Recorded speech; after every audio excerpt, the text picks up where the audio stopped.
Mwuka wera anyoboye kuri iri jambo ryiza cyane uyu munsi. Ni ijambo dusanga mu gitabo cya Zaburi.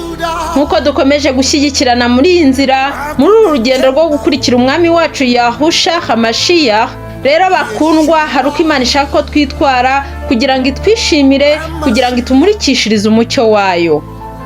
Rero tugiye kurebera hamwe umuntu ugenda nk'uko Imana ishaka uko aba ameze, n'utagenda nk'uko Imana ishaka uko aba ameze. Katurebere hamwe Zaburi igice cya mbere, umuntu wubaha Imana uko aba ameze, ibimuranga. Hahirwa umuntu udakurikiza imigambi y'ababi, ntahagarare mu nzira y'abanyabyaha, ntiyicarane n'abakobanyi, ahubwo amategeko ya Yahuwa niyo yishimira, kandi amategeko yo niyo yibwira ku manywa na nijoro.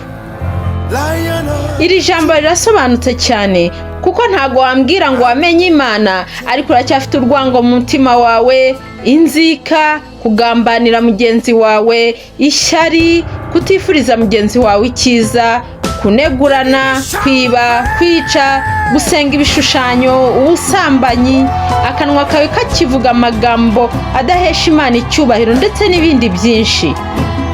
Rero niba ukimeze gutyo, ntabwo Imana ibyishimira, kuko no ku murongo wa 4 haravuga ngo ababi ntibamera batyo, ahubwo bahwana n'umurama utumurwa n'umuyaga. Nicyo gituma ababi bazatsindwa ku munsi w'amateka, n'abanyabyaha bazatsindirwa mu iteraniro ry'abakiranutsi.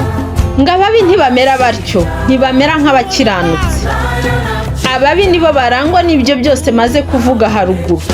Ababi ni abadakurikiza amategeko ya Yahuwa, bihorera mu bibi, mu byaha, ntibagenda nk'uko Imana ishaka.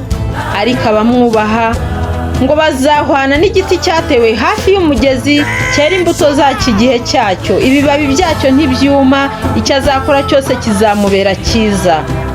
Ahora yizeye umuremyi wa byose, ntakangwa n'ibigeragezo, ahubwo asaba Yahuwa imbaraga akabimukomerezamo, ahora atoshye muri byose. Nicyo gituma ababi bazatsindwa ku munsi w'amateka, n'abanyabyaha bazatsindirwa mu iteraniro ry'abakiranutsi. Kuko Yahuwa azi inzira y'abakiranutsi, ariko inzira y'ababi izarimbuka.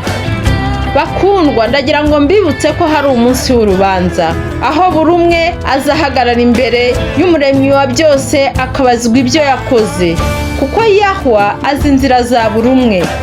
Niyo mpamvu ndi hano rero mbashishikariza kugenda nk'uko Imana ishaka, mugendera mu mategeko yayo, musoma ijambo ry'Imana buri munsi.